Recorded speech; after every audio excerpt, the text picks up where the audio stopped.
Eu garanto pra você com total certeza que se você entender o significado dessa palavra em inglês e souber principalmente como aplicar a tua vida vai mudar, assim como a minha mudou, e eu não tô falando isso da boca pra fora. Como você já viu na thumb, a palavra é proxy. Só que aí tem uma questão que é a seguinte: o que significa proxy, como que isso é usado em inglês e como que a gente pode passar isso pra português? Seguinte, eu vou ler uma definição aqui pra você e essa definição é literalmente tirada do dicionário de Oxford em inglês e traduzida pra português. A definição diz o seguinte: uma situação, processo ou atividade com a qual outra situação, etc., é comparada especialmente para calcular o quão bem-sucedida ou mal-sucedida é. Na prática, proxy é uma coisa que é usada para representar uma outra, mas não é necessariamente essa outra. Então é basicamente como se fosse um espelho. Ele simplesmente é usado para representar essa coisa original, não é a coisa original. Tá, e o que isso tem a ver? Isso tem a ver com o seguinte: em inglês existe uma expressão que é to live by proxy. Viver por proxy, literalmente. Mas isso quer dizer o que na prática? Isso quer dizer basicamente o seguinte: você viver uma vida, fazer coisas onde na prática, você não está vivendo através das coisas em si, das experiências reais originais. Você, na realidade, vive por experiências que são semelhantes às originais, coisas que só representam o autêntico, não o autêntico em si. E por que esse conceito mudou minha vida, cara? Que é um conceito que eu não consigo achar exatamente um equivalente perfeito para isso em português. Por conta do seguinte: se você pega, por exemplo, 5 assuntos e encaixa esse conceito de living by proxy, você percebe uma coisa. A gente está numa realidade hoje com tanta tecnologia, com tanto conforto, com tanta coisa que a gente tem acesso sem esforço nenhum, a gente pode se dar o luxo de viver uma vida onde você não tem realmente uma vida, você tem um proxy de uma vida. As 5 formas com as quais eu vejo isso e trouxe isso para minha vida, e a partir disso comecei a ter muito mais cuidado de uns anos para cá, para não me permitir ir pro proxy e sim para a coisa original, são as seguintes. Primeira, proxy do sexo. Isso é uma coisa que parece que é tabu falar na sociedade, cara, mas é um fato. A gente tem uma crise com a pornografia. E quando eu falo pornografia, a maioria das pessoas pode pensar em pornografia no sentido padrão, no sentido tradicional, de sites voltados para isso, etc. Mas a maioria não considera a pornografia que a gente chamaria em inglês de soft porn, que seria o pornô leve. Isso querendo dizer o quê? Quando você entra no TikTok, no Instagram, no YouTube Shorts, no Kawaii, e você dá de cara com aquelas sketches de humor que são bem ruins, mas sempre tem uma gostosona com um shortinho cortado, sempre tem um cara saradão, esse tipo de coisa. Isso pode parecer que não é nada, mas de pouco em pouco isso vai atiçando o seu cérebro para querer aquilo, para querer ver mais da mulher, para querer ver mais do cara, para algo assim. E isso tem se tornado cada vez mais comum. E não só isso tem se tornado cada vez mais comum, mas na verdade a gente tem uma transformação do discurso, da narrativa da sociedade sobre pornografia. Eu não sei quanto a você que está assistindo esse vídeo agora, mas eu lembro, eu tenho 26 anos. Na época que eu estava na escola, cara, era a coisa mais normal do mundo. Ao ponto de eu perder a quantidade de vezes onde colegas ao meu redor chegavam e naturalmente, como se fosse qualquer outro assunto, sentavam com o outro ali e começavam a falar de pornô que eles viram no dia anterior e como é que a mulher é gostosa e como é que eu não sei o que, blá blá blá. O que isso tem a ver com proxy? Pornô é um proxy de sexo. É uma coisa que tem a ver com o autêntico e original, mas não é. E é por isso que a definição de proxy é tão importante, porque o fim útil do pornô é o mesmo do sexo, eventualmente um orgasmo. Que a nível cerebral, a nível de neurotransmissores, é como se não tivesse diferença, mas no fundo, você sabe que tem. E o que acabou acontecendo? Por conta da banalização desse tipo de coisa, a gente está vivendo num mundo onde estatisticamente é comprovado, e parece que os números só pioram, onde cada vez menos jovens adultos da minha idade, por exemplo, se arriscam a ir falar com a mulher, se arriscam a querer um namoro, querer um relacionamento sério. No fim das contas, é muito mais pelo aspecto de que você consegue ter o mesmo prazer, entre aspas, que você teria numa relação com pornô. Você não quer mais o autêntico porque o proxy já basta. E se você que tá vendo esse vídeo tem algum problema com pornografia, eu peço a você, querido ou querida, por favor, para com isso, cara. Toma muito cuidado com isso. Não só pelo aspecto de que eu sou contra. Não, é pelo aspecto neuronal. O aspecto do que você está causando no seu sistema de recompensa. Você está fudendo o seu cérebro. Não tem outra definição, não tem outra palavra. É um palavrão, é feio e tal. É isso que você está fazendo. Você está fudendo, você está acabando com o seu sistema de recompensa, você está acabando com o jeito que o seu cérebro processa a dopamina. Pare com isso, pelo amor de Deus, cara. Se você não sabe dos efeitos que isso está causando, eu peço que você pesquise. Pesquisa pornografia, dopamina. Pornografia, sistema de recompensa. Pornografia, neurociência. Você vai ver que tem estudos que, meu Deus, cara, é bizarro.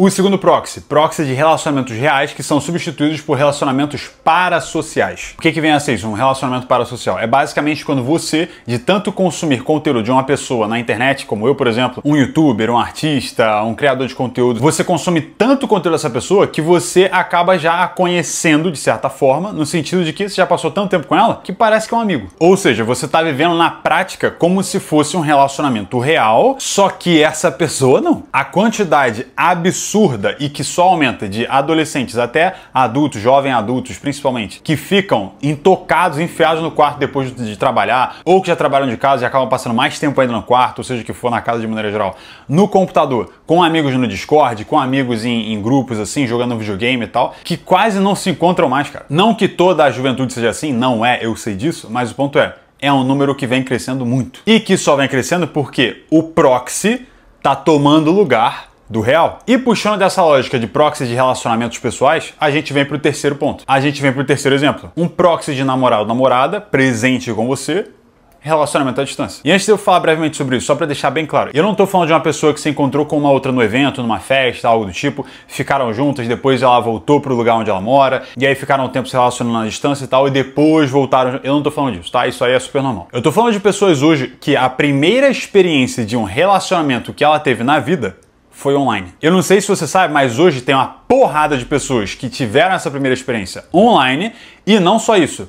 As outras que vieram após também foram online. Seja por causa de videogame, seja por causa de aplicativo, seja por causa do que for. O grande problema aqui, na minha opinião, cara, até porque eu já passei por isso, é uma palavra em inglês que se chama daydreaming, que seria o nosso sonhar acordado, sonhar durante o dia. Que é basicamente o quê? Você passa tanto tempo investindo, isso é tempo, né? Tempo investido. Nas conversas com essa pessoa, querendo saber como ela tá, ouvindo problemas dela, ela ouvindo problemas seus, vocês se abrindo um pro outro assim, fazendo chamadas, etc, etc, ao ponto que quando vocês não estão se falando mais, ou quando você vai dormir, etc., a sua cabeça está voltada para lá. Então você começa a pensar cada vez mais nessa pessoa, sendo que vocês nunca se encontraram na vida. Vocês não têm a menor ideia de como um se comporta na vida real com o outro, como vocês são na vida privada. Vocês não têm absolutamente nenhuma ideia disso, mas ainda assim vocês continuam alimentando isso. E eu falo isso porque eu já fiz isso. E é justamente esse o meu ponto, cara. É que essas coisas elas estão se tornando cada vez mais normais, que chega uma hora que não é mais estranho. Não é estranho você ter esse proxy. Você esquece do autêntico. É como se isso aqui fosse só mais uma opção.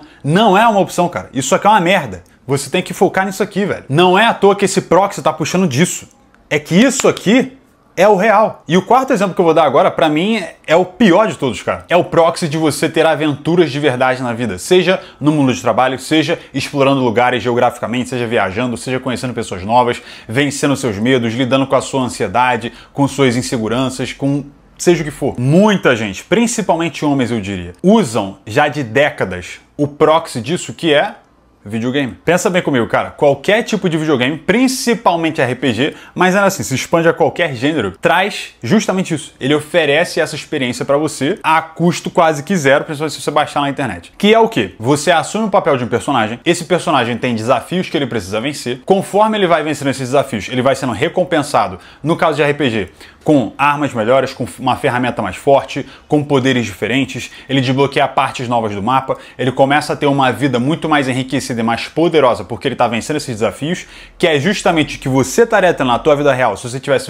vencendo esses desafios da sua vida real, só que no videogame isso é tão divertido, isso é tão maneiro, e dependendo do jogo que você joga, se você joga com amigos, se você joga num servidor, com comunidade e tal, você começa a ganhar um senso de importância no grupo, na comunidade em si. E isso tudo decorrente de você investir milhares de horas, se não centenas de milhares de horas, nesse videogame, nessa jornada de um número na tela. Eu não falo nada disso para demonizar videogame, falar que videogame é perda de tempo e você, ai meu Deus, o videogame causa violência. Eu não sou idiota a esse ponto. Mas eu não posso deixar de reconhecer, cara, a quantidade de adolescentes, a quantidade de jovens adultos, a quantidade de adultos, a quantidade de pessoas, eu incluso, que gastaram horas e mais horas e mais horas, anos, cara, com videogames, tempo esse que poderia ter sido redirecionado, ou pelo menos equilibrado, com livros, com estudo, com viagens, com experiências novas, com vencer medos específicos, com experiências no mundo real, que na prática é justamente o que faz você gostar dos videogames, cara. Quanto mais você vai tendo esses desafios no videogame, mais forte seu personagem fica. Adivinha, cara? Quanto mais desafios você escolher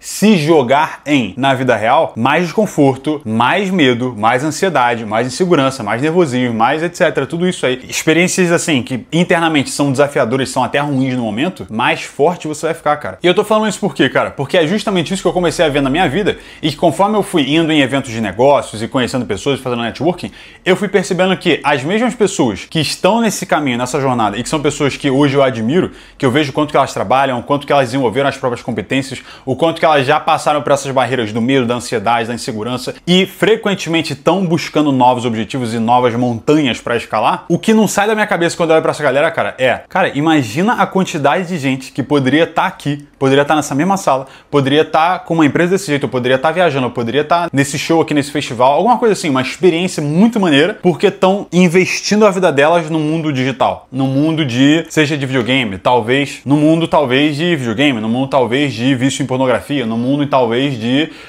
relacionamentos parasociais, passar muito tempo vendo vídeo no YouTube, vendo TikTok, vendo...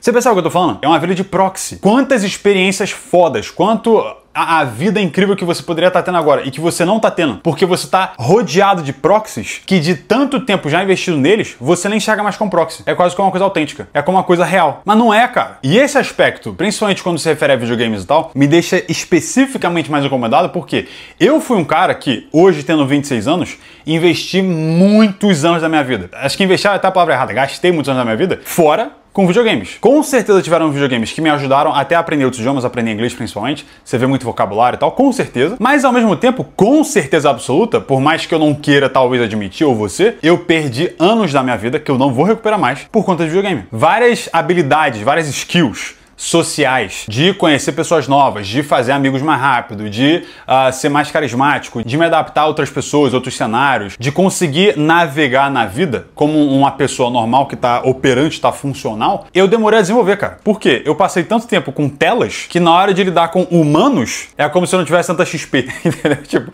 eu não tive tanto treino disso. Mas no videogame eu tive pra caramba. E cara, justamente por eu ter sido uma pessoa mais jovem, que tinha uma baixa autoestima, que não gostava muito de si, odiava o corpo que tinha, que eu era uma vassoura, entre outras coisas, eu me importo tanto com as pessoas que têm essa idade, porque eu lembro do quanto que eu não gostava de mim, cara. E olhando pra trás, analisando isso, já sendo uma pessoa com uma mente mais evoluída, eu consigo perceber que grande parte disso foi causada por conta de proxies, por conta justamente de eu estar me fechando às experiências reais e autênticas de uma vida normal, porque o proxy já me bastava. E o último exemplo disso é trazendo para o meu mundo. O meu mundo de aprendizado de idiomas especificamente, que é o quê? É o proxy de aprender outro idioma, que é ver conteúdo sobre o idioma, em vez de passar tempo com o idioma. A quantidade de alunos, de pessoas que eu já vi na vida de maneira geral, e eu também incluso, que passa tempo caçando na internet, rodando o YouTube inteiro, buscando as melhores formas de aprender idiomas, as melhores estratégias para aprender mais rápido, as melhores não sei o que, os melhores aplicativos, os melhores...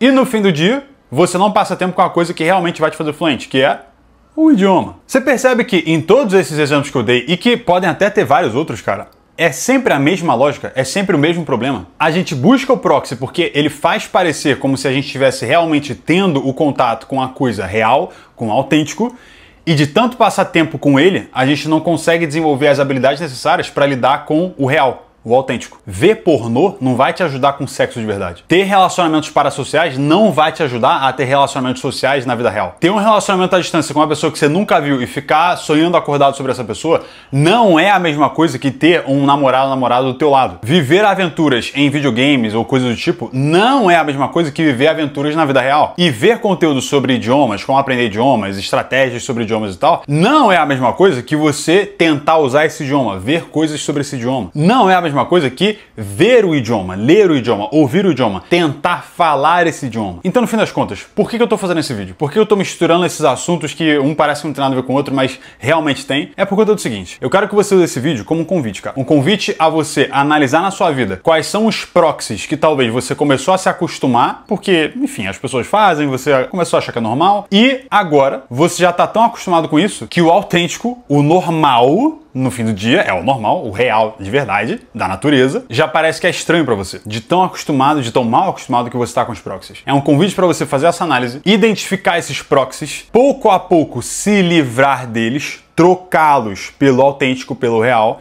para que você tenha que lidar com o desconforto, para que você tenha que lidar com o nervosismo, com a insegurança, com todas aquelas coisas que eu falei que momentaneamente são ruins, sim, Porque elas são um sinal de mudança, e mudança é desconfortável, mas é necessária e é o que faz a vida valer a pena. Uma vez que você faça isso, eu garanto, cara, a tua vida vai mudar. E uma vez que você aplica essa mesma lógica para aprendizado de idiomas, você vai parar de cair nessa armadilha de ficar caçando as melhores estratégias, as melhores...